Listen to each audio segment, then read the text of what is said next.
Among the following L serine is, ये वैसे amino acid सुना है कभी बायो में? Yes sir. अमीनो एसिड का पार्ट है। हम लोग जब बायोमोलिक्यूल्स पॉलीमर पढ़ते हैं तो वहाँ पे कार्बोहाइड्रेट्स के अलावा अमीनो एसिड वाला पार्ट भी होता है।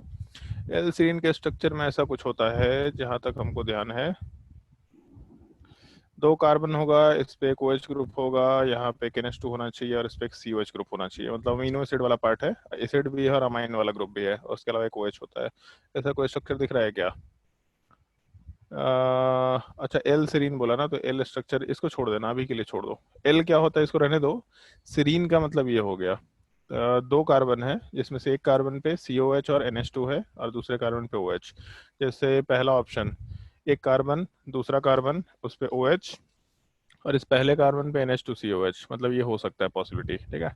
उसके अलावा नेक्स्ट वाले केस में एक कार्बन, दो कार्बन, OH COH और NH2, ये भी हो सकता है।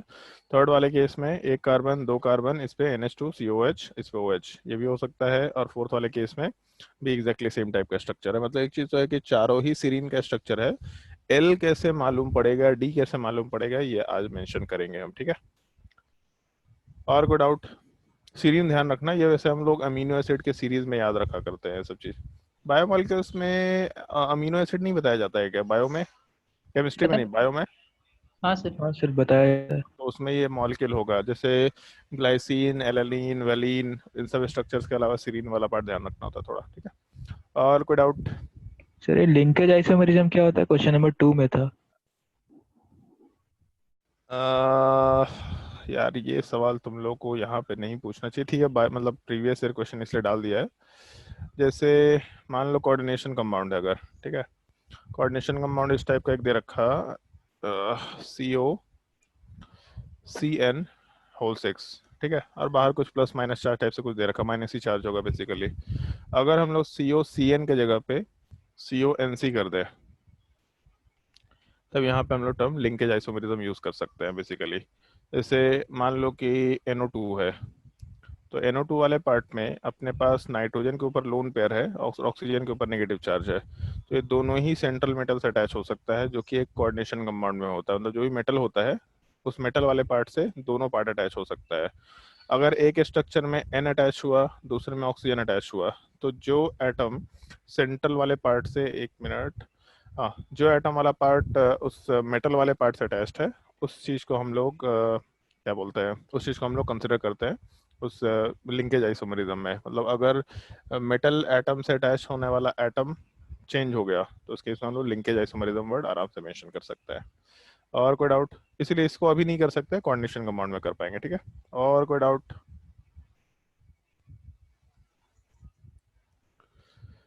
बताओ भाई जल्दी, और कोई डाउट?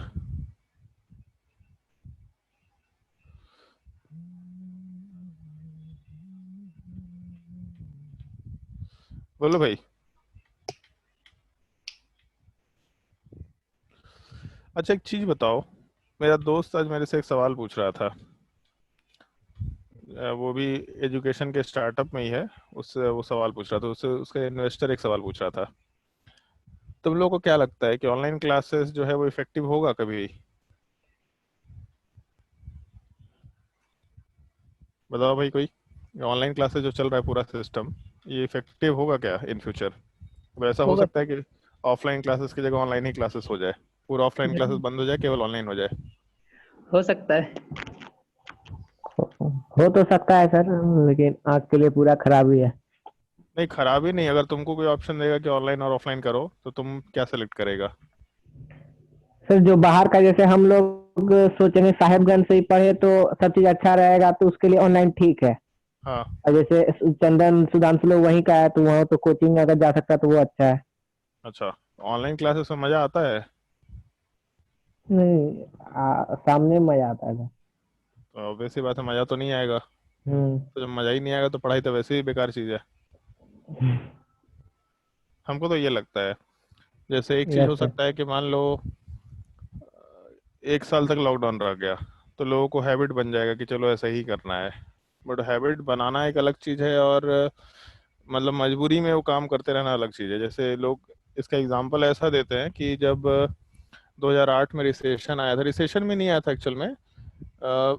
तुम लोग को शायद ज़्यादा याद होगा, सार्स कोविड कब आया था, नहीं सार्स कब आया था इसमें चाइना में? शायद 2005 था, उतना कंफर्म नहीं है। 2005 में था कि 2008 या 9 में था सार्स जब आया था चाइना में? किसी को याद नहीं है? अरे बायो में से पूछा जाता है भाई। तो सार्स जब आया था तो चाइना में लोग मार्केट नहीं जा पा रहे थे, तो उस टाइम पे ऑनलाइन वाली चीज़ें शुरू हुई थी, ई कॉमर्स जो है उस टाइम पे डेवलप होना शुरू हुआ था। तो लोग शुरू में तो रेसिस्ट किए कि ऐसा नहीं हो पाएगा, बट धीरे धीरे लोगों को आदत पड़ गया, लोग ऑनलाइन ही सब कुछ करने लग गए। तो जो एजुकेशन इंडस्ट्री है, एडुटेक स्टार्टअप बोलते हैं हम लोग उसमें, बेसिकली उसमें यही तरह की बातें चल रही हैं कि लोग हैबिट में आ जाएंगे तो लोग ऐसे ही क्लासेस करेंगे, लोग इसी तरीके से फॉर्मेट में काम करेंगे। बट मेरा मानना नहीं है ऐसा, क्योंकि सामान खरीदना अलग चीज़ है और डेड चीज़ है, एक कोई इंटरेक्शन नहीं है उसमें। सामान देखा, वो क्वालिटी हम दुकान में भी जाके देखेंगे तो बस वही कि अच्छा क्या प्राइस है क्या नहीं है, बस वो देखना होता है। दुकान से कोई इंटरेक्शन नहीं होता, दुकानदार रहे ना रहे अपने आप काम चलेगा। बट पढ़ाई में इंटरेक्शन होता है, तो ये चीज़ बहुत मुश्किल है। एक तो बोरिंग है, ऊपर से मुश्किल भी है ऑनलाइन पढ़ाई करा पाना। तो अच्छे बच्चे पढ़ने वाले कर लेंगे, उसके लिए कोई दिक्कत नहीं, उनका टाइम बचेगा। लेकिन एक्चुअली में उनका टाइम बचता भी नहीं है, पॉइंट ये है। नोट्स हुआ कि नहीं हुआ, फास्ट क्लास कराना है तो वो भी नहीं करा सकते, तो तरह का दिक्कत है। हमको तो ऐसा लगता है, बाकी इसीलिए हम पूछे सवाल, क्योंकि अगर ऐसा कुछ होगा तो हम लोग को उसी डायरेक्शन में मूव करना पड़ेगा। मतलब जो कुछ भी चीज़ें हैं मोस्टली ऑनलाइन में कन्वर्ट करने की कोशिश करनी पड़ेगी, जितना हो सकता है ऑनलाइन सिस्टम इफिशिएंट बनाना पड़ेगा। जैसे हम लोग का ऐप जो है वो बन चुका है और बहुत अच्छे तरीके से लोग यूज़ करना शुरू कर दिए, सब हम लोग के लिए काफ़ी अच्छा है। तो देख सकते हैं, मे भी एक पॉसिबिलिटी है। चलो खैर, और कोई डाउट है तो बताओ, बताओ भी जल्दी, और कोई डाउट? चलो अगर डाउट नहीं है तो क्लास शुरू करते हैं। क्या पढ़ाए थे लास्ट क्लास में? 12th मेडिकल कहाँ गया भाई? Optical isomerism, okay. Racemic mixture वाला पार्ट बता दिए थे, स्टीरियो आइसोमर्स का काउंटिंग वाला पार्ट हम लोग डिस्कस कर रहे थे, और स्टीरियो आइसोमर्स के काउंटिंग वाले पार्ट में हम लोग कुछ कुछ एग्जांपल्स कर चुके थे। यहाँ तक एग्जांपल में किसी को कोई डाउट है तो पूछ लो, कोई भी अगर सवाल में डाउट है तो आराम से पूछ सकता है। मेरे हिसाब से काफ़ी सफिशिएंट क्वेश्चन करा दिए थे, कुछ क्वेश्चन और 3-4 करा देंगे हम, और उसके बाद फिर हम लोग आराम से। वैसे ग्लूकोज का भी एग्जांपल करा ही चुके हैं क्या? तो ज़्यादा कुछ एग्जांपल नहीं बचा, चलो ठीक है। मतलब मेरे हिसाब से एग्जांपल सफिशिएंटली हम लोग डिस्कस कर चुके हैं। हाँ ठीक है। तो अगर कोई डाउट है लास्ट क्लास तक में तो आराम से पूछ सकता है, और अगर डाउट नहीं है तो हम लोग कुछ छोटे छोटे टॉपिक्स हैं, जैसे डीएल नोमेनक्लेचर वो क्या होता है, एक ये पार्ट, और उसके अलावा फिर एंगल ऑफ रोटेशन का फॉर्मूला क्या होता है, ये दो चीज डिस्कस करेंगे, और हम लोग रिएक्शन मैकेनिज्म वाला पार्ट आराम से शुरू कर सकते हैं। तो बताओ भाई, यहाँ तक कोई डाउट है किसी को? कुछ भी डाउट है तो पूछ सकता है। अमृत बताइए भाई, थोड़ा नहीं सर, डाउट नहीं है सर। नहीं है? और आजकल खूब नहीं पढ़ाई कर रहा है तो। सर, एक और लेकिन पूछना था कि आप जो पढ़ाए ना वो बेसिक स्ट्रेंथ के साथ पढ़ाया, और हम समझे है ना सर, वो एसिडिक स्ट्रेंथ से समझे, तो दिक्कत नहीं ना होगा अगर समझने में? समझ नहीं आया। जैसे है ना सर, यूट्यूब में फिजिक्स वाला नाम का टीचर है ना सर, हाँ तो आप बोले ना कि जीएसए का अच्छा से पढ़ के रखना है, तो हम उसी से पढ़ लिए सर। हाँ। तो वो एसिडिक स्ट्रेंथ को लेके पढ़ाया, उसमें बेसिक स्ट्रेंथ नहीं पढ़ाया है। तो गड़बड़ पढ़ाया बस है। वही चीज है, आप बस बेसिक स्ट्रेंथ को कराए हैं, वो एसिडिक स्ट्रेंथ को कराया है। समझ नहीं आया मेरे, क्या बोलना चाह रहा है? क्या होता है सर? वही, क्या बताया सर, वही आपने, आप बेसिक स्ट्रेंथ पढ़ाए हैं ना, हाँ कैसे में डिक्रीजिंग ऑर्डर में किसका ज्यादा बेसिक है, कौन कम बेसिक है। हाँ। तो हम पढ़े कि कौन ज्यादा एसिडिक है, तो जो आप पढ़ाइएगा मेरा वो उल्टा डायरेक्शन में चलेगा।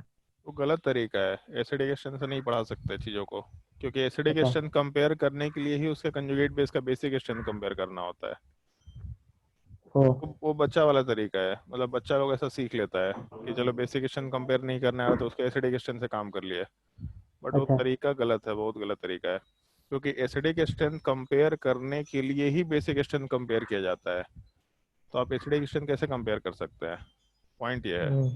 मान लो अच्छा। HCl है और HBr है, इन दोनों में ज़्यादा हाँ। स्ट्रॉन्गर एसिड कौन सा है? HCl। HCl। लेकिन आंसर तो HBr होता है। हम्म, तो कैसे मालूम इसका एसिडिक स्ट्रेंथ, कैसे कंपेयर करेंगे? हाँ। कहाँ से देख लिया ये चीज? अच्छा, यूट्यूब पे एक है ना सर, उसी से यूट्यूब पढ़ पे तो लिए। बहुत सारा चीज है, कौन एक है?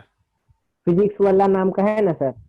अरे पूछ लिया होता हमसे, हम पहले ही मना कर देते। एक और भी स्टूडेंट हमसे बहुत दिन पहले पूछा था उसके बारे में। हम केमिस्ट्री में वो कुछ दो चार चीज पढ़ाया है केमिकल बॉन्डिंग में, गलत हम्म, बता रखा है वहाँ पे वो चीज। ऐसा कुछ ओ, होता नहीं है। ये कोई 11th का एक लेक्चर, मतलब बच्चा पूछा था कि सर ऐसा ऐसा है यहाँ बोला हुआ है, बोले क्यों पढ़ लिया, जरूरत क्या है? उसका पढ़ लिए, फिर आपका हम सोचे कि सर आपका भी एक बार देखते हैं, तो आपका देखते हैं सब उल्टा चल रहा है, तो बस कंफ्यूजन ही कंफ्यूजन पूरा इधर उधर होने लगा। तो पहले तो मेरा देख लेता ना भाई। मतलब मेरा पहले देखो, मेरा लेक्चर पढ़ा हुआ है उधर जो हम पढ़ा रहे हैं यार, तुम उसको नहीं देख करके तो।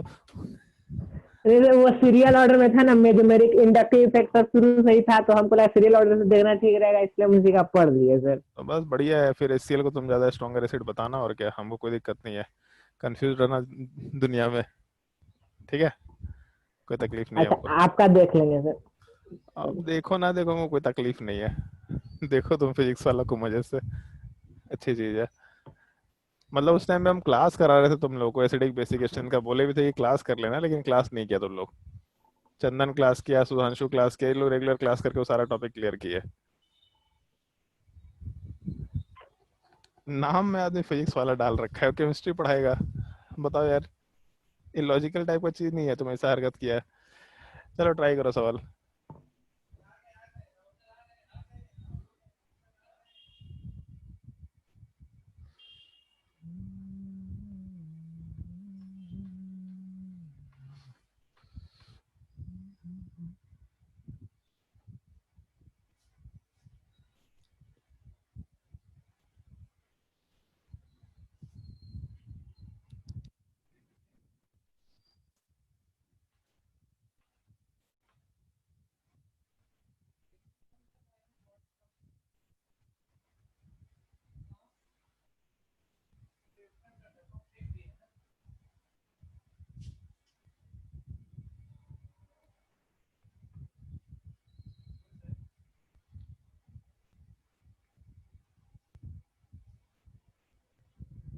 ट्राई करते हैं सवाल।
ट्राई करो तीनों सवाल जल्दी।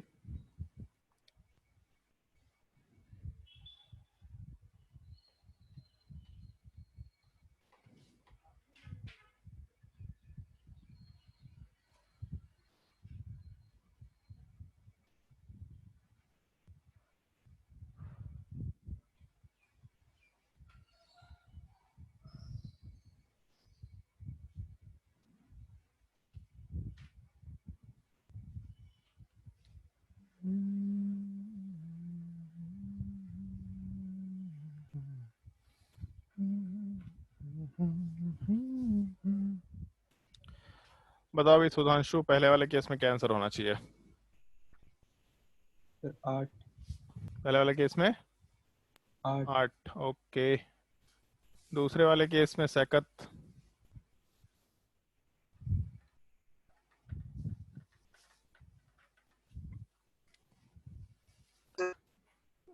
क्या? क्या बोला जी सेकंड? नहीं कुछ, तो कुछ बोल और क्या।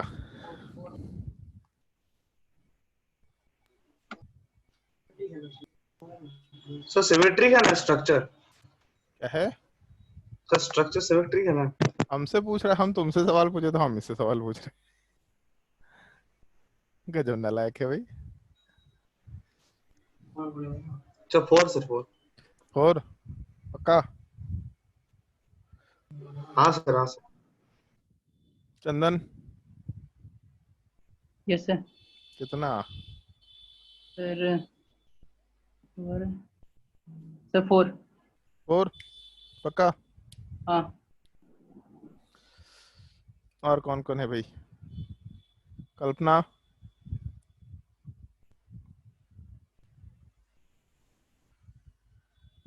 मुस्कान, 8। कल्पना का आंसर 8 है। नंदिनी,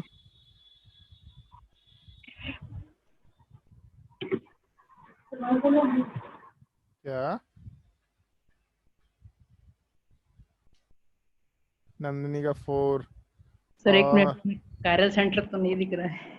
और सोनाली? यस सर 4 ही होगा 4 ही होगा पक्का? ऊपर नीचे हो गया तो।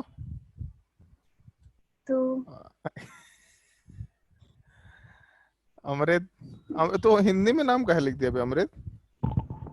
कीवर्ड उसी तरह था सर, तो लिखा गया। अच्छा, कलाकारी करता रहता है तो लिखा गया का मतलब तो नाम चेंज ही क्यों किया था? वो आ जाता है सर, ऑप्शन आ जाता है। अच्छा, बैठ के यही खुराफाती करते रहो। बताओ कितना आंसर होगा? 4 होगा सर। 4 होगा। सुधांशु? 4 ही होना चाहिए। इस केस में आंसर होगा 2। स्टार मार्क कर लो इस सवाल को। पहला पार्ट ये कि कायरल सेंटर कितना है इस कंपाउंड में, तो कायरल सेंटर एक भी नहीं है। अगर एक भी नहीं है तो सूडो कायरल सेंटर का कोई सेंस नहीं बनता है। कायरल सेंटर में सूडो कायरल सेंटर तब वर्ड यूज करते हैं जब एटलीस्ट 2 कायरल सेंटर्स, यहाँ एक भी कायरल सेंटर नहीं है। अगर एक भी कायरल सेंटर नहीं है तो सूडो कायरल सेंटर का कोई कंसेप्ट यूज नहीं कर सकते हम लोग। तो अगर यहाँ कायरल सेंटर नहीं है इसका मतलब ऑप्टिकली एक्टिव कंपाउंड नहीं होने वाला है। एनी हाउ नहीं होने वाला है, कुछ भी कर लो, यहाँ पे तो एटलीस्ट नहीं होने वाला है। तो इस केस में अगर कंपाउंड में ऑप्टिकल आइसोमरिज्म पॉसिबल नहीं है तो भी ज्योमेट्रिकल आइसोमर तो पॉसिबल है, क्योंकि जो 6 मेंबर्ड रिंग है उस 6 मेंबर्ड रिंग वाले पार्ट में एक पॉसिबिलिटी कि 3 ग्रुप सेम साइड हो।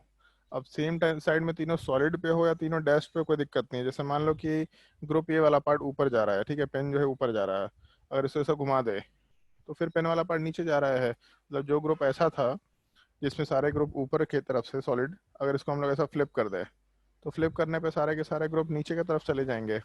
तो अगर हम लोग का ग्रुप वाला पार्ट को हम लोग या फिर उस रिंग वाले पार्ट को ऐसा फ्लिप कर दे रहे हैं तो इस केस में हम लोग का सारा ग्रुप एग्जैक्टली सेम टाइप से रह रहा है।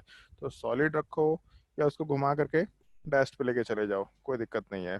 ध्यान रखना तीनों ग्रुप सेम साइड, या फिर अब सेम साइड में ऊपर जाए या नीचे जाए, दाएं जाए बाएं जाए, कोई दिक्कत नहीं है, तीनों ग्रुप सेम साइड।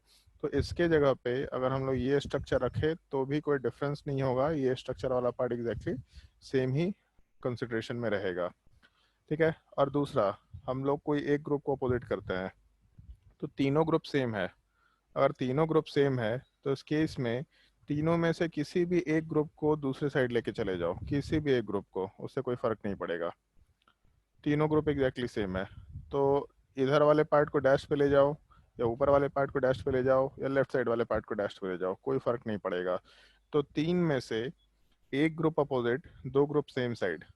तो एक ग्रुप अपोजिट का मतलब हो सकता है कि जैसे ग्रुप ऊपर है बाकी दोनों नीचे है, या 2 ग्रुप ऊपर है और एक ग्रुप नीचे है, वो सेम ही चीज़ है। क्योंकि अगर 2 ग्रुप ऊपर हुआ और इसको हम लोग ऐसा फ्लिप कर दें तो दोनों ग्रुप ऊपर के बजाय नीचे चला जाएगा। तो इसीलिए जब हम लोग रिंग वाले केस में ज्योमेट्रिकल आइसोमेरिज्म काउंट करते हैं तो वहाँ पे हम लोग कोई फॉर्मूला अप्लाई नहीं करते हैं। अगर तुम लोग वो वीडियो देखा होगा ज्योमेट्रिकल आइसोमेरिज्म का काउंटिंग कैसे करते हैं तो उसमें ये चीज़ हम एग्जाम्पल में डाल रखे हैं, अगर नहीं देखा होगा तो हम कुछ नहीं बोलने वाले यहाँ पे, ठीक है।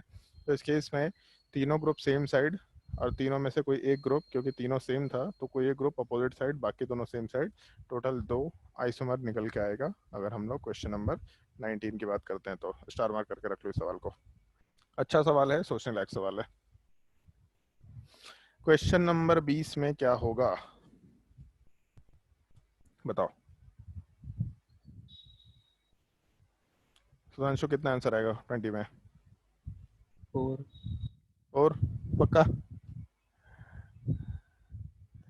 क्वेश्चन नंबर 20 में 4 आंसर आएगा, क्योंकि 2 कायरल सेंटर्स है यहाँ पे, तो इस वजह से तीसरे वाले पार्ट को हम लोग सूडो कायरल सेंटर बना सकते हैं। तो अब यहाँ पे n=3 है, सिमेट्रिकल मॉलिक्यूल है, BC डिवीजन पे पता चल रहा है। तो इस केस में ऑप्टिकली एक्टिव वाला part 2 to the power n minus 1 minus 2 to the power, तो 2 to the power 3 minus 1 minus 2 to the power 3 minus 2/2, sorry 3 minus 1/2। और यहाँ से वैल्यू आएगा 2 to the power 2 4 minus 2 to the power 1, तो यहाँ से value आ जाना है 2, लास्ट क्लास में बताए थे। और ऑप्टिकली इनएक्टिव या मीजो कंपाउंड वाला part 2 to the power 3 minus 1/2 के बराबर रहेगा, ऐसा बोल सकते हैं। तो 3 माइनस 1/2 का मतलब हो गया 2 टू द पावर 1 के बराबर, तो वैल्यू यहाँ से 2 निकल के आएगा। तो टोटल मिला करके हम लोग का आइसोमर 4 के बराबर आराम से कंसिडर कर सकते हैं। ठीक है, और कोई डाउट बताओ भी जल्दी, और कोई डाउट? चलो अगर डाउट नहीं है तो फिर हम लोग नेक्स्ट टॉपिक में मूव करते हैं। हेडिंग डाल देना, एंगल ऑफ रोटेशन।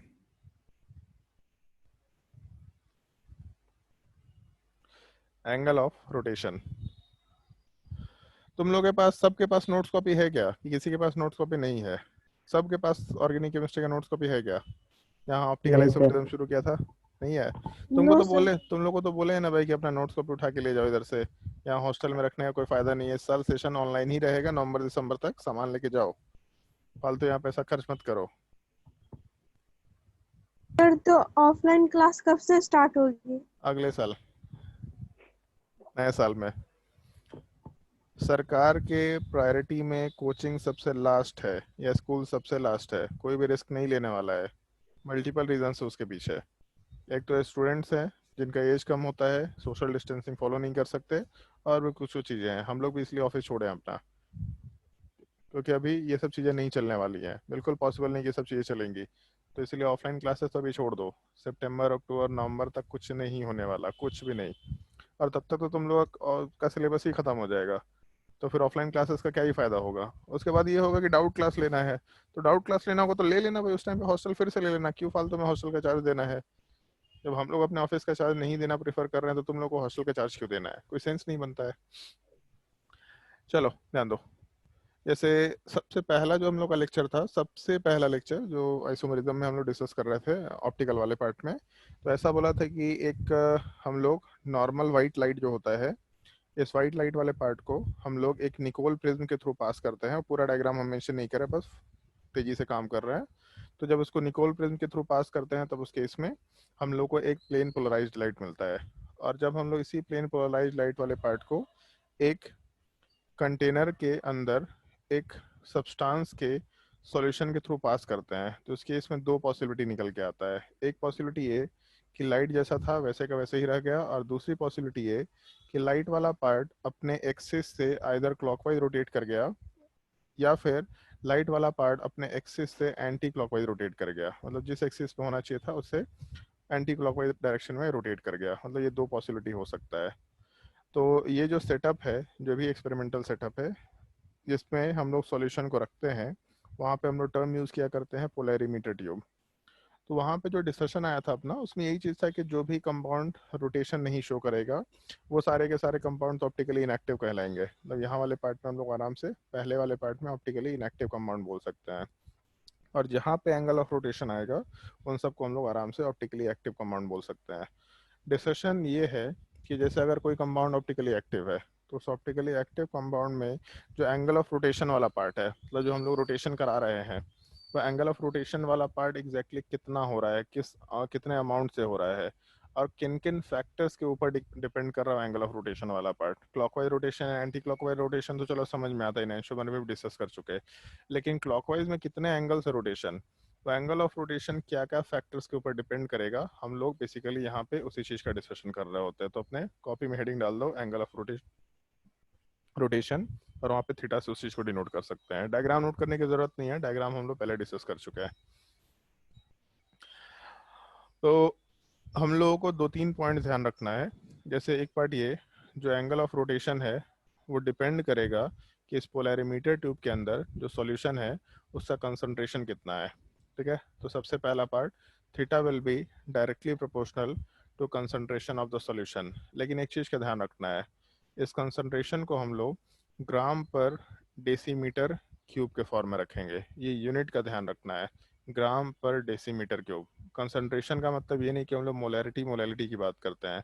कंसंट्रेशन का मतलब होता है एक सॉल्यूशन के अंदर सॉल्यूट के अमाउंट को रिप्रेजेंट करने का तरीका। तो जो कंसंट्रेशन है यहाँ ग्राम पर decimetre cube, basically density type का चीज़ है। तो इसके फॉर्मेट में हम लोग को रखना होगा, पहला चीज़।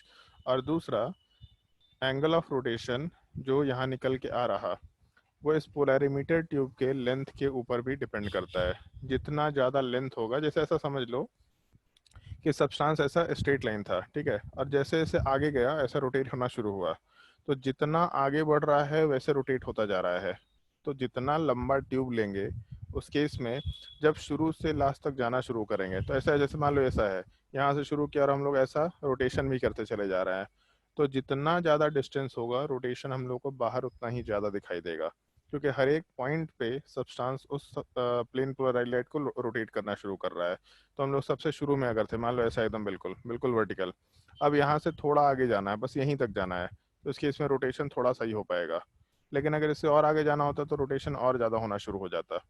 तो इस केस में ये जो लेंथ ऑफ पोलैरिमीटर ट्यूब है इसके ऊपर भी हम लोग का थीटा वाला पार्ट डिपेंड करेगा। तो यहाँ पे हम लोग दो चीज़ें मेंशन कर सकते हैं, length of the polarimeter tube, पहला part concentration of the solution और दूसरा part length of the polarimeter tube, जिसमें हम लोग एल से इस चीज़ को रिप्रेजेंट करेंगे नॉर्मली। और एल से रिप्रेजेंटेशन तो करेंगे, लेकिन यहाँ पे भी हम लोग यूनिट वाला पार्ट डेसीमीटर के टर्म में लेके चलते हैं। मतलब जो लेंथ है उसको हम लोग डेसीमीटर के टर्म में मेजर करके रखा करेंगे। इस एक चीज़ का ध्यान रखना है, नोट करो इस चीज़ को।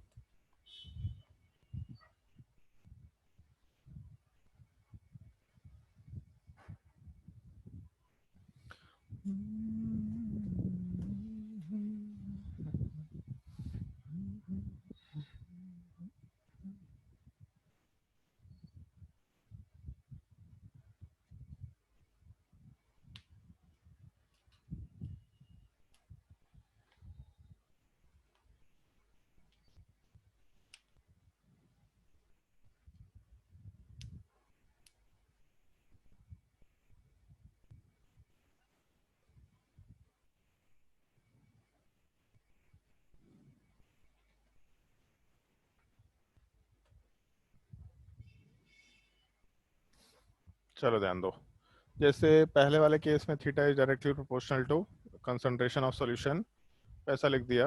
दूसरे वाले केस में length of the polarimeter tube, तो जब दोनों को कंबाइन किए तो हम लोग आराम से ऐसा लिख सकते हैं, theta is directly proportional to concentration into length of the polarimeter tube.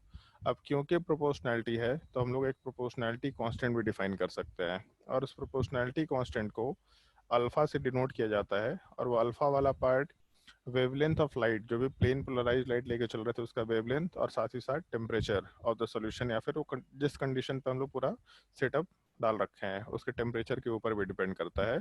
तो अपना जो फॉर्मूला है, theta is equal to alpha lambda से लेके टी तक, मतलब लेमडा वाला part wavelength of the light है और टेम्परेचर वाला पार्ट तो टी है ही, into concentration into length of the polarimeter tube के फॉर्मेट में लिख सकते हैं। या फिर ऐसा भी लिख सकते हैं, जो हम लोगों का अल्फा वाला पार्ट होगा जो कांस्टेंट निकल के आया, इस चीज़ को हम लोग आराम से theta divided by C into L के फॉर्मेट में भी लिख सकते हैं। जब ये लिखने का एक बेसिक तरीका होगा जो हम लोग आराम से बोल सकते हैं। और इसमें एक चीज़ ध्यान रखना है, जैसे थीटा वाला पार्ट तो एंगल ऑफ रोटेशन था, लेकिन जो अल्फा वाला पार्ट है वो अल्फा वाले पार्ट को हम लोग स्पेसिफिक एंगल ऑफ रोटेशन बोलते हैं। मतलब लिखने का एक लैंग्वेज होता है, यहाँ पे हम लोग स्पेसिफिक एंगल ऑफ रोटेशन ये टर्म आराम से यूज़ कर सकते हैं। तो ये टर्म ध्यान रखना, जो हम लोग कांस्टेंट डिफाइन कर रहे हैं उसको हम लोग स्पेसिफिक एंगल ऑफ रोटेशन आराम से बोल सकते हैं। फॉर्मूला नोट कर लो इस चीज़ का।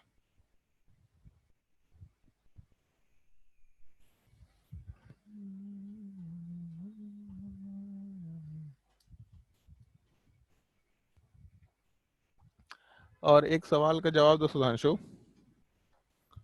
कि अल्फा जो है, जैसे अगर कंसंट्रेशन बढ़ाएंगे तो अल्फा क्या होगा, बढ़ेगा कि घटेगा? कांस्टेंट रहेगा सर। पक्का? हाँ सर, क्यों? क्योंकि कांस्टेंट है वो।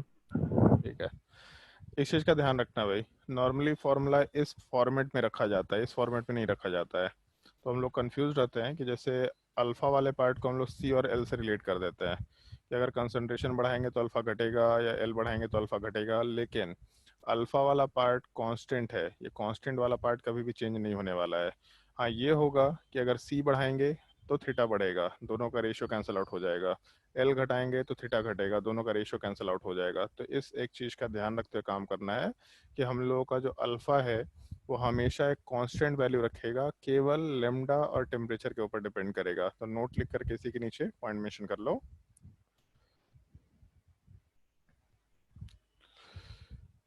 Alpha depends only on wavelength of the PPL and temperature,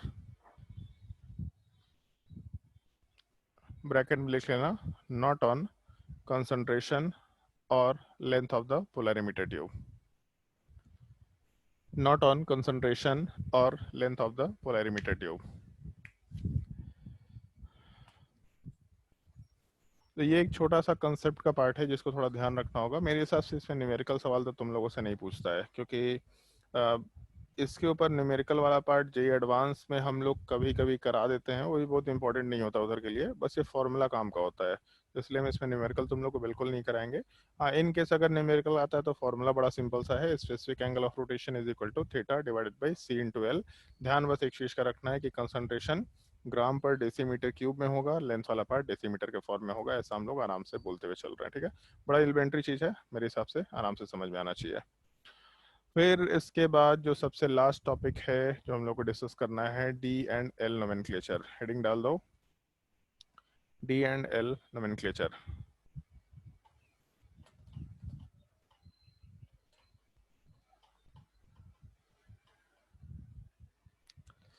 चलो ध्यान दो। हाँ भाई अमृत, हाँ सर। ग्लूकोज पिया है कभी? हाँ सर। उसमें एक नाम देखा है, ग्लूकोज के साथ ऐसा नाम रहता है, ग्लूकोज डी या ग्लूकॉन डी। Yes sir. क्या होता है वो डी? क्या होता क्या होता है वो डी? जी, यही होगा डीएल नोमेनक्लेचर। यही होगा पक्का? हाँ। तो ग्लूकोज एल क्यों नहीं सुना है कभी, या ग्लूकॉन एल क्यों नहीं सुना है? नहीं सुने। और एक चीज देखा है कभी, हमेशा उधर कैपिटल में डी लिखा रहता है, स्मॉल नहीं रहता है। Yes sir. क्या होता है वो डी? नहीं पता। चलो ध्यान रखना, वो डी और एल कुछ नहीं होता है, वो बस ऐसे ही नाम रख दिया गया है। नॉर्मली जब हम लोग डीएल नोमेनक्लेचर की बात करते हैं तो यहाँ जो कैपिटल और स्मॉल, जो डी और एल वाला पार्ट है, और अपना वीडियो ऑफ रख, कैपिटल डी और एल वाला जो पार्ट है, इस डी और एल वाले पार्ट से हम लोग के ग्लूकॉन डी वाले पार्ट का कोई रिलेशन नहीं है, वो अलग चीज़ है, वो एक नॉर्मल एक नाम है, और ये डीएल नोमेनक्लेचर वाला पार्ट अलग है। कुछ रूल्स हैं जिसका थोड़ा ध्यान रखना होगा यहाँ पे, जैसे पॉइंट नोट करो। In a correct Fischer projection, पहले पॉइंट नोट कर लो फिर एक्सप्लेन करेंगे इस चीज़ को। In a correct Fischer projection, if OH or NH2 on the highest numbered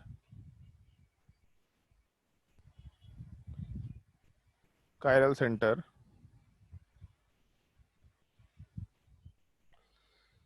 highest numbered chiral center of nomenclature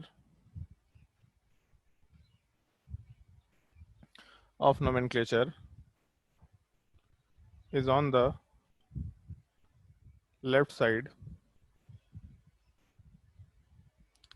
then L, then L, and if on the right side,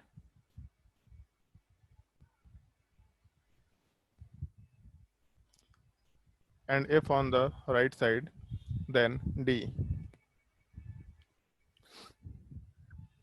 एक correct Fischer projection में अगर हम लोगों का correct Fischer projection क्या होता है ये मेंशन करेंगे। अगर एक करेक्ट फिशर प्रोजेक्शन वाले पार्ट में हम लोग के नोमेनक्लेचर के हिसाब से जो सबसे हाईएस्ट नंबर्ड कार्बन है जो करते हैं ना उसमें 1 2 3 4 5 6 जो भी कायरल सेंटर सबसे हाईएस्ट नंबर्ड कार्बन पे होगा, ठीक है। ये नहीं कि कार्बन का सबसे हाईएस्ट नंबर, वो कायरल सेंटर होना चाहिए।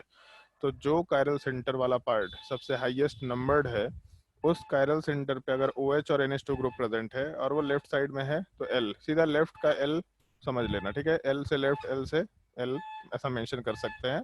और अगर राइट साइड में है तब उस केस में हम लोग आराम से वहां पे D वर्ड यूज करते हुए काम कर सकते हैं। एक ये पॉइंट थोड़ा ध्यान रखना है। करेक्ट फिशर प्रोजेक्शन क्या होता है उस चीज पे आगे आते हैं, नोट लिख करके पहला पॉइंट मेंशन करना।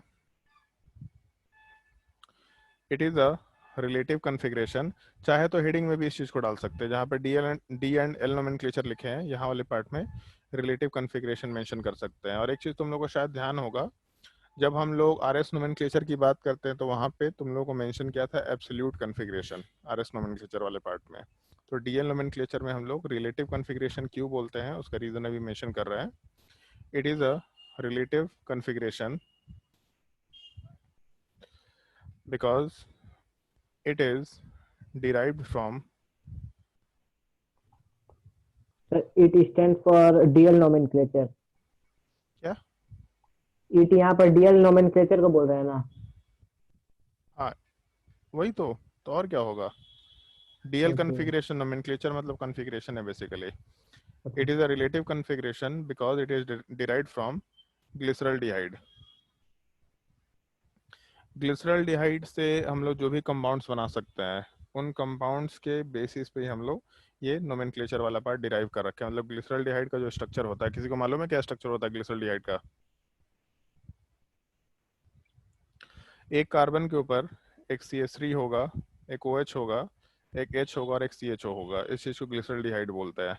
तो इसमें अपने पास दो पॉसिबिलिटी होता है, एक डी पार्ट और एक एल पार्ट। और बाकी जो भी कंपाउंड्स हम लोग बनाते हैं, अमीनो एसिड हो गया फिर इस तरह का जो भी स्ट्रक्चर, उसको यहाँ से हम लोग डिराइव कर सकते हैं। तो इसलिए भी इस चीज़ को एक रिलेटिव कॉन्फ़िगरेशन बोला जाता है। ये पार्ट थोड़ा पॉइंट ध्यान रखने लायक होता है कि रिलेटिव कॉन्फ़िगरेशन क्यों बोलते हैं, क्योंकि इसको ग्लिसरॉल्डिहाइड से हम लोग डिराइव कर रखे होते हैं। इनफैक्ट बायोमॉलिक्यूल्स पॉलीमर में ये टर्म वापस से आएगा, वहीं पे एक्चुअल में चीज डिफाइन किया जाता है। यहाँ नहीं भी सीखेंगे तो कोई दिक्कत नहीं, बट हम सिखा दिया करते हैं यहाँ पे, ठीक है। सेकेंड पॉइंट जो ध्यान रखना होगा इसमें, करेक्ट फिशर प्रोजेक्शन क्या होता है, नोट करो। Correct Fischer projection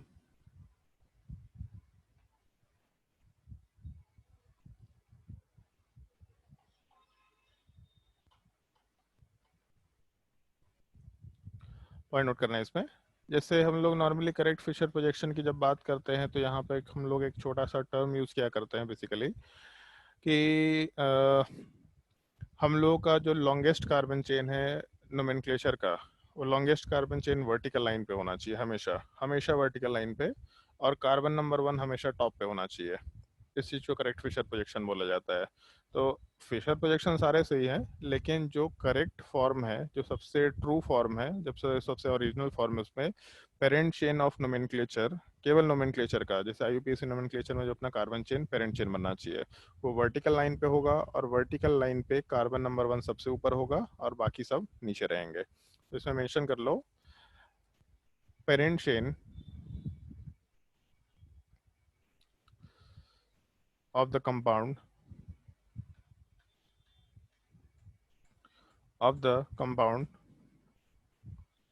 must be on the vertical line,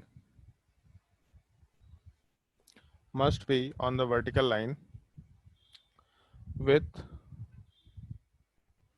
C1 on the top। C1 वाले पार्ट में चाहे तो मेंशन कर सकते हैं of nomenclature. with C1 of nomenclature on the top. सबसे ऊपर C1 वाला पार्ट होगा उस पेरेंट चेन वाले पार्ट का। इस चीज़ को हम लोग करेक्ट फिशर प्रोजेक्शन आराम से बोल सकते हैं। तो अगर एक कंपाउंड करेक्ट फिशर प्रोजेक्शन में नहीं है तो उसमें स्विचिंग करके उसको करेक्ट फिशर प्रोजेक्शन में ले आओ और वहाँ से आराम से कंपाउंड वाले पार्ट का हम लोग नोमेनक्लेचर डीएल के फॉर्मेट में डाल सकते हैं। जैसे अगर हम लोग एग्जांपल की बात करते हैं तो मान लो जैसे ग्लिसरॉल्डिहाइड का एग्जांपल लेते हैं। तो ग्लिसरॉल्डिहाइड वाले पार्ट में अगर ऐसा एग्जांपल दे रखा तो सबसे पहले पार्ट ये चेक करो कि करेक्ट फिशर प्रोजेक्शन है कि नहीं है। तो इस केस में पूरे कंपाउंड में एक ही पेरेंट चेन है, मतलब यहाँ से कार्बन चेन शुरू हो रहा है और यहाँ तक कार्बन चेन खत्म हो रहा है। एक ही पेरेंट चेन है, मतलब पेरेंट चेन वर्टिकल लाइन पे है, तो करेक्ट फिशर प्रोजेक्शन है क्योंकि CHO कार्बन नंबर 1 होगा। तो करेक्ट फिशर प्रोजेक्शन में वर्टिकल लाइन पे पेरेंट चेन है, कार्बन नंबर 1 टॉप पे है और जो सबसे हाईएस्ट नंबर्ड कायरल सेंटर है वो कायरल सेंटर वाले पार्ट में अगर OH वाला पार्ट लेफ्ट साइड में है तो इस केस में हम लोग एल वर्ड यूज कर सकते हैं। तो यहाँ से हम लोग एल ग्लिसरॉल्डिहाइड वर्ड आराम से मेंशन कर सकते हैं। सबसे पहला पार्ट मान लो अगर ये कंपाउंड दे रखा,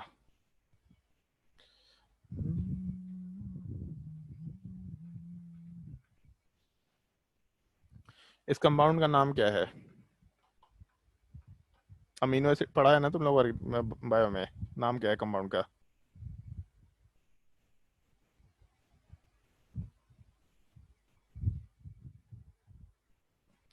मालूम करके आना नाम क्या है, पता किया करो भाई।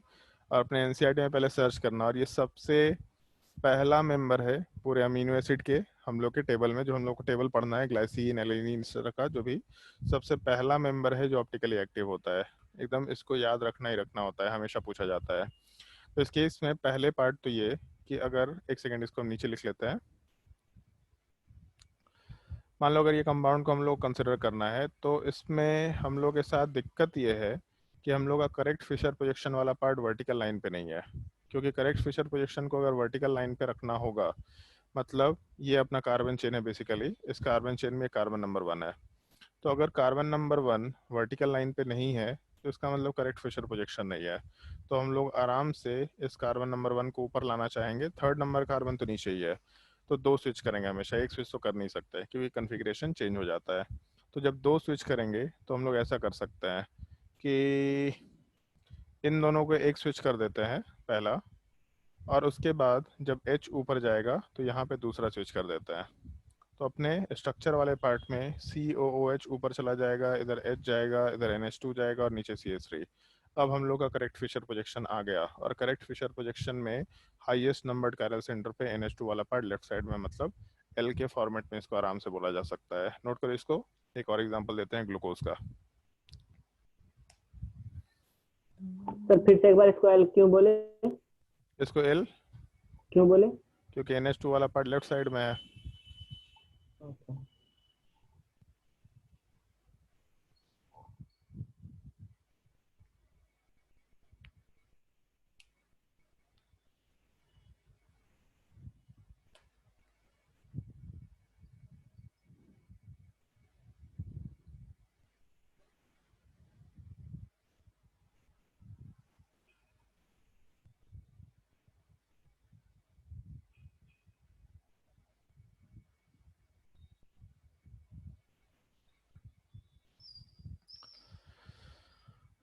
तीसरा एग्जांपल जो हम लोग को इस पार्टिकुलर केस में कंसिडर करना होता है इस टॉपिक में, वो है ग्लूकोज वाले पार्ट का।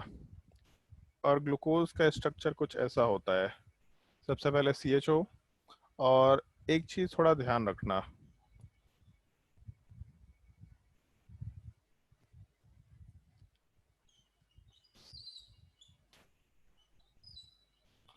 जैसे अगर हम लोग ग्लूकोज वाले पार्ट का स्ट्रक्चर बनाते हैं तो ग्लूकोज वाले पार्ट के स्ट्रक्चर में इस तरह के, अभी जस्ट ऊपर हम लोगों ने स्टीरियोआइसोमरिज्म वाले पार्ट में डिस्कशन किया था कि वहाँ पे हम लोग के पास 16 स्ट्रक्चर्स पॉसिबल हैं इस फॉर्मूले से रिलेटेड। मतलब ये जो फॉर्मूला है CHO, फिर CHOH, CHOH, CHOH, CHOH, इस तरीके से हम लोग के पास 16 स्ट्रक्चर्स पॉसिबल हैं। उन 16 स्ट्रक्चर का एक पार्ट ग्लूकोज होता है।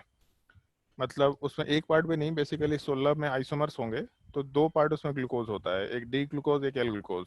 बट उसके अलावा और भी नाम होते हैं, गैलेक्टोज, टेलोज, मैनोज, आइडोज, हेक्सोज, गुलोज, इस तरह के 8 नाम हैं जो हम लोग को उसमें ध्यान रखना होता है। उस केस में जो ग्लूकोज वाला पार्ट होता है उसका स्ट्रक्चर थोड़ा ध्यान रखना होता है अपने को, हमेशा ध्यान रखना। उसका एक हम छोटा सा तरीका ही बता रहे हैं, उसी ध्यान रखने में आसानी होगा। अगर यहाँ पे पेरेंट चेन वाले पार्ट में नंबरिंग करना शुरू करें तो यहाँ कार्बन नंबर 1 2 3 4 5 इस टाइप से है। अगर 2 4 5 पे OH ग्रुप सेम साइड हो तब उसका मतलब हम लोग आराम से ग्लूकोज बोल सकते हैं। याद रखने का एक तरीका है, अगर कार्बन नंबर 2 4 5 पे OH ग्रुप सेम साइड होगा करेक्ट फिशर प्रोजेक्शन में तो उसको ग्लूकोज बोलेंगे। अगर 3 भी इधर होता तो ग्लूकोज नहीं बोलते वहाँ पे। इस एक चीज़ का ध्यान रखना होता है। तो जब भी कभी 2 4 अब सेम साइड मतलब राइट साइड या लेफ्ट साइड नहीं, सेम साइड होना चाहिए केवल, तब उस केस में हम लोग आराम से ग्लूकोज बोल सकते हैं। तो सबसे पहला चीज़ करेक्ट फिशर प्रोजेक्शन है, क्योंकि वर्टिकल लाइन में हम लोग का पेरेंट चेन है सबसे पहला पार्ट, और वर्टिकल लाइन वाले पार्ट में पेरेंट चेन होने के बाद कार्बन नंबर 1 सबसे ऊपर है, क्योंकि जो हम लोग का chain terminating functional group aldehyde है वो प्रायोरिटी में ऊपर होता है। तो इस केस में अगर हम लोग नोमेनक्लेचर करें तो सबसे हाईएस्ट नंबर्ड कायरल सेंटर पे हम लोग का OH ग्रुप वाला पार्ट जो है वो राइट साइड में है। अगर राइट साइड में है तो यहाँ पे हम लोग आराम से इसको डी ग्लूकोज बोल के काम कर सकते हैं। ये लिखने का एक तरीका होगा डी ग्लूकोज। लेकिन एक और चीज़ है, जैसे ये अभी रिसेंट कॉन्फ़िगरेशन है, पहले भी हम लोग इसका नोमेनक्लेचर करते थे, बट पहले हम लोग नॉर्मली करते क्या थे कि हर एक कायरल सेंटर का कॉन्फ़िगरेशन मेंशन करते थे। जैसे 2 वाले पार्ट में OH राइट साइड में है तो 2D, उसके अलावा थर्ड पोजीशन में OH लेफ्ट साइड में है 3L, फोर्थ पोजीशन में OH राइट साइड में 4D, फिफ्थ पोजीशन में राइट साइड में 5D, और फिर यहाँ पे ग्लूकोज मेंशन कर सकते थे। ये भी तरीका गलत नहीं है, बट थोड़ा पुराना कन्वेंशन है। अभी के टाइम पे हम लोग केवल हाईएस्ट नंबर्ड कायरल सेंटर पे OH NH2 ग्रुप लेफ्ट है कि राइट है इसके हिसाब से L या फिर D वाला पार्ट आराम से मेंशन करते हुए काम कर सकते हैं। लेकिन ये भी एक तरीका ध्यान रखना, हर एक कायरल सेंटर पे OH या NH2 ग्रुप किस साइड है उसके हिसाब से भी हम लोग नोमेनक्लेचर आराम से मेंशन कर सकते हैं। नोट कर लो इस चीज को। और ये पॉइंट ध्यान रखना, अगर 2 4 5 पे OH ग्रुप वाला पार्ट सेम साइड है तब उस केस में वहाँ पे हम लोग आराम से ग्लूकोज बोल सकते हैं। और इनको पॉइंट को नोट करने के बाद नीचे एक छोटा सा तरीका ध्यान रखना, तरीका तो क्या ही है, बस सिंपल सा चीज है। D and L structures are mirror images. इनका एनैंशियोमर से कोई लेना देना नहीं है, लेकिन एक चीज है कि अगर एक पार्ट D है तो उसका मिरर इमेज हमेशा L ही होगा, ये बिल्कुल फिक्स्ड है। अगर एक पार्ट ऑप्टिकली एक्टिव में कैपिटल D स्ट्रक्चर है, वो कैपिटल D क्लॉकवाइज रोटेशन करा रहा है कि एंटी क्लॉकवाइज रोटेशन करा रहा है, मतलब स्मॉल d है कि कैपिटल D है, फिर स्मॉल d है कि स्मॉल l नहीं मालूम। हो सकता है किसी एक कंपाउंड का capital D anti clockwise rotation कराए, किसी दूसरे कंपाउंड का कैपिटल D क्लॉकवाइज रोटेशन कराए, ये हो सकता है। लेकिन एक बार मालूम पड़ गया कि एक स्ट्रक्चर D है तो दूसरा L स्ट्रक्चर हमेशा उसका मिरर इमेज ही होगा। इस एक चीज का थोड़ा ध्यान रखना होगा। पहले स्ट्रक्चर नोट कर लो ग्लूकोज वाले पार्ट का, और उसके नीचे ये पॉइंट वाले पार्ट पे आते हैं।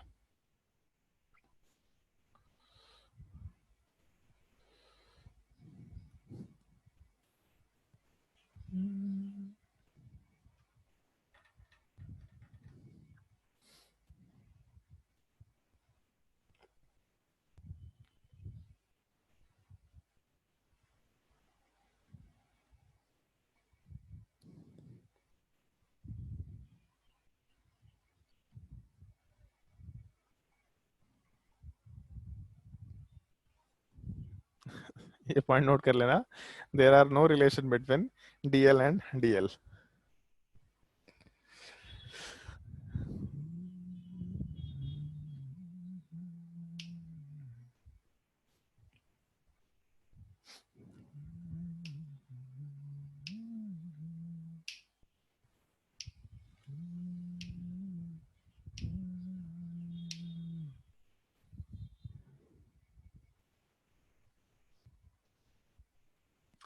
यहाँ तक के पार्ट में अगर किसी को कोई परेशानी है तो आराम से पूछ सकता है, कोई भी दिक्कत है तो आराम से पूछ सकता है। अच्छा हाँ, जो एक सवाल में डाउट था चंदन, वो जो L सीरीन वाला पार्ट था उसको एक बार देख लेते हैं, उसमें क्या आंसर होना चाहिए।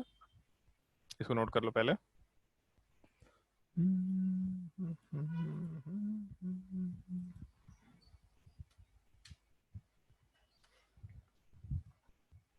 प्रीवियस ईयर में था ना सवाल?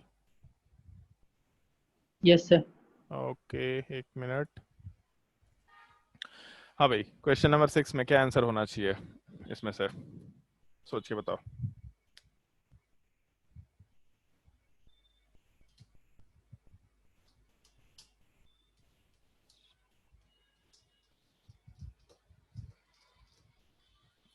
हाईएस्ट नंबर्ड कायरल सेंटर पे यहाँ NH2 है, OH नहीं है। वो हाईएस्ट नंबर्ड कायरल सेंटर पे नहीं है, वो कार्बन पे अटैच्ड है, बट वो हाईएस्ट नंबर्ड कायरल सेंटर पे नहीं है, वहाँ कोई कायरल सेंटर नहीं आ रहा। तो कार्बन नंबर 1 जो है वो तो COH रहेगा, ये तो ठीक है। कार्बन नंबर 2 ठीक है, बट CH2 वाला पार्ट जो है ये वर्टिकल लाइन पे नहीं है। तो इस केस में अगर इसको वर्टिकल लाइन पे लाएंगे तो 2 स्विच करना पड़ेगा। एक स्विच किए तो CH2OH वर्टिकल लाइन पे आया, H इधर गया, फिर दूसरा स्विच करेंगे तो इस केस में H लेफ्ट साइड में आएगा, NH2 राइट साइड में। इसका मतलब ये D हो गया, ये तो नहीं हो सकता। दूसरे वाले केस में ये भी वर्टिकल लाइन पे नहीं है, तो यहाँ से इसको नीचे लेके आए CH2OH वाले पार्ट को, और यहाँ पे NH2 गया, बट एक स्विच कर नहीं सकते। जब दूसरा स्विच करेंगे तो इधर NH2 जाएगा और H लेफ्ट साइड में, ये भी वर्टिकल लाइन पे राइट साइड में D वाला पार्ट हो गया, दोनों D है। थर्ड वाले केस में COH यही जगह पे नहीं है, इसको स्विच किए तो NH2 हो गया, इधर H जाएगा, फिर दूसरा स्विच किए तो यहाँ COH जाएगा और यहाँ पे H वाला पार्ट जाएगा, वर्टिकल लाइन और NH2 लेफ्ट साइड में, मतलब कि थर्ड ऑप्शन आंसर होना चाहिए। फोर्थ वाले केस में वर्टिकल लाइन पे पेरेंट चेन तो है, लेकिन कार्बन नंबर 1 नीचे है और ये पार्ट ऊपर है। तो एक चीज़ बताया था तुम लोगों को स्विचिंग में, अगर हम लोग प्लेन ऑफ पेपर में मॉलिक्यूल को ऐसे 180 डिग्री रोटेट कर देते, जैसे मान लो पहले ऐसा मॉलिक्यूल था और प्लेन ऑफ पेपर में इसको ऐसा रोटेट कर दिया, तो इस केस में प्लेन ऑफ पेपर में जब मॉलिक्यूल को हम लोग 180 डिग्री से रोटेट करते हैं तो मॉलिक्यूल रिमेन सेम, कन्फिग्रेशन में कोई चेंजेस नहीं होते हैं। तो इस केस में नीचे का COH ऊपर जाएगा, CH2OH नीचे आएगा, NH2 लेफ्ट साइड से राइट साइड में जाएगा, H वाला पार्ट राइट साइड से लेफ्ट साइड में जाएगा। तो करेक्ट फिशर प्रोजेक्शन में NH2 राइट साइड में, इसका मतलब D स्ट्रक्चर ये भी आंसर नहीं हो सकता। तो ऑप्शन C वाला पार्ट आराम से आंसर कंसिडर कर सकते हैं। समझ आया? सर कौन सा पहला कार्बन है पता कैसे चलेगा? तो लास्ट वाला केस में बताया ना, इतना घटिया सवाल पूछेगा जी। लास्ट वाला में बताया ना कि वो पहला कार्बन नीचे है। नोमेनक्लेचर पढ़ा है कि नहीं पढ़ा है? पढ़े हैं सर। तो नोमेनक्लेचर नहीं बता सकते हैं? नोमेनक्लेचर में कार्बोक्सिलिक एसिड सबसे हाईएस्ट प्रायोरिटी का ग्रुप है। अगर हाईएस्ट प्रायोरिटी का ग्रुप है तो कार्बन नंबर 1 यही रहेगा, फिर या कार्बन नंबर 2 या कार्बन नंबर 3। नोमेनक्लेचर का प्रायोरिटी एकदम याद रखना पड़ेगा। तुम लोगों का बोर्ड में सवाल एक पूछा जाता है नोमेनक्लेचर का। हम नॉर्मली बोर्ड के लिए बातें नहीं करते, लेकिन कुछ कुछ चीज़ों को एकदम बिल्कुल फिक्स बोल रखे हैं। एक तो केमिकल बॉन्डिंग में जो शेप वाला पार्ट होता है वो सवाल आता ही आता है बोर्ड में, और अब तो ऑब्जेक्टिव है तो और भी है। मतलब पहले भी 1 नंबर का सवाल रहता है शेप एंड हाइब्रिडाइजेशन, और दूसरा नोमेनक्लेचर। ऑल्दो बहुत हल्का चीज़ है लेकिन सवाल होता ही होता है। इनफैक्ट तुम्हारे नीट के एग्जाम में नोमेनक्लेचर का सवाल काफ़ी फ्रिक्वेंटली होता है, और शेप तो रहता ही रहता है। तो ये 2 चीज़ें तुमको कुछ भी हो जाए याद रखनी होती है। कुछ भी हो जाए नोमेनक्लेचर का प्रायोरिटी टेबल याद रखना होता है, ये भूल ही नहीं सकते। और कोई डाउट? कितना टाइम हो गया भाई? 5:37, 5:40 हो गया। चलो ठीक है, तो आज के लिए हम क्लास एंड करते हैं आराम से, कोई दिक्कत नहीं है, क्योंकि नया टॉपिक शुरू करना है तो हम नए दिन ही शुरू करने में प्रीफर करेंगे। मेरे हिसाब से बुकलेट तो पूरा बना सकते हैं, पहले भी बोल चुके थे बुकलेट बनाने के लिए। अब पूरे क्वेश्चंस बना सकते हैं। मतलब एक्सरसाइज असर्शन रीजन वाले पार्ट को भी ट्राई करके देख लेना, एक्सरसाइज 2 वाले पार्ट को भी ट्राई करके देख लेना, एक्सरसाइज 1 वाले पार्ट को भी ट्राई करके देख लेना। उसके अलावा तुम्हारे जीओसी में जहाँ कहीं भी कोई भी डाउट है, जीओसी वाले पूरे बुकलेट में कहीं भी कोई भी डाउट है उसको सॉल्व कर लेना। हम एक दिन तुम लोग का डाउट सेशन लगा करके आराम से सारे के सारे क्वेश्चंस का डिस्कशन कर लेंगे। और चाहे तो नोमेनक्लेचर भी बना सकते हैं, तुम्हारी मर्जी। अगर नोमेनक्लेचर बनाना है तो बनाओ, बहुत अच्छी बात है। नहीं बनाना है तो तुमको दिक्कत होगा। तो नेक्स्ट क्लास में हम जीओसी वाला पार्ट फिर से बोल रहे हैं, उसमें 2-4 चीज़ एकदम पढ़ लो। Basic strength, stability of ions. और स्टेबिलिटी ऑफ आयंस इसलिए बोल रहे हैं क्योंकि उसमें जो कार्बोकेटायन का स्टेबिलिटी है वो बहुत ही मस्ट कंडीशन है, क्योंकि हम लोग आगे एक छोटा सा टॉपिक डिस्कस करेंगे कार्बोकेटायन रीअरेंजमेंट, तो वहाँ पे उस टॉपिक का हम लोग को काफ़ी ज़्यादा नीड पड़ेगा। तो इसलिए वो कार्बोकेटायन वाले पार्ट को अच्छे से रीड करके रखना। तो ये 3 टॉपिक, स्टेबिलिटी ऑफ आयंस और दूसरा 2 टॉपिक, स्टेबिलिटी ऑफ आयंस और दूसरा बेसिक स्ट्रेंथ वाला पार्ट, ये 2 टॉपिक को ढंग से रीड करके रखो, ताकि हम लोग जब रिएक्शन मैकेनिज्म शुरू करें तो न्यूक्लियोफिलिसिटी में कोई दिक्कत ना आए, लिविंग ग्रुप एबिलिटी वाले पार्ट में कोई दिक्कत ना आए। उसके अलावा फिर जब हम लोग आगे जाएंगे तो उसमें हम लोगों के पास रिएक्शन में एसिडिक बेसिक का रिएक्शन वाला पार्ट भी होता है, मतलब feasibility of a reaction, acid based reaction feasible है कि नहीं है। तो उस केस में भी हम लोग बेसिक स्ट्रेंथ वाले पार्ट को यूज़ किया करते हैं। तो ये 3-4 चीज़ें ऐसी हैं जो बेसिक स्ट्रेंथ से रिलेटेड होंगी और स्टेबिलिटी ऑफ आयन से भी रिलेटेड होंगी। तो इन सब चीज़ों को ढंग से कर लेना है तुम लोगों को, कुछ भी हो जाए इन सब टॉपिक्स को ढंग से करना ही करना है। तो ये सब टॉपिक्स क्लियर करके रखो, और अगर कोई डाउट होगा तो आराम से पूछ सकते हैं। डाउट सेशन भी ले सकते हैं, डाउट सेशन लेकर के भी आराम से पूछ सकते हैं टॉपिक। और इसके अलावा अब एक काम कर सकते हैं, जो सिंगेज वाला बुक बोला था तुम लोगों को, उस सिंगेज वाले बुक के जो आइसोमरिज्म वाला टॉपिक है और जीओसी वाला टॉपिक है, उस पूरे बुक को सॉल्व कर सकते हैं। जीओसी, आइसोमरिज्म, और आइसोमरिज्म में केवल एक टॉटोमरिज्म का पार्ट छोड़ देना, क्योंकि वो जो टॉटोमरिज्म का पार्ट है वो एक्चुअल में रिएक्शन मैकेनिज्म का पार्ट है। तो उस एक पार्टिकुलर टॉपिक को छोड़ना, जब रिएक्शन मैकेनिज्म में हम लोग टॉटोमरिज्म वाले पार्ट का डिस्कशन करेंगे तो वो सारा टॉपिक आराम से समझ में आ जाएगा।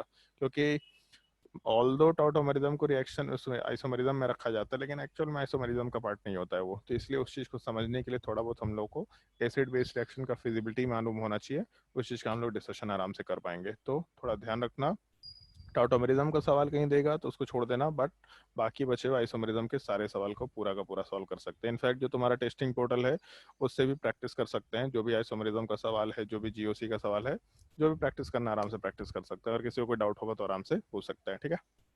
तो आज के लिए क्लास एंड करते हैं, अगर किसी को कोई डाउट है तो पूछ लो। बोलो भाई जल्दी, अगर कोई डाउट है तो। चलो तो नेक्स्ट क्लास में शुरू करते हैं, आज के लिए इतना ही।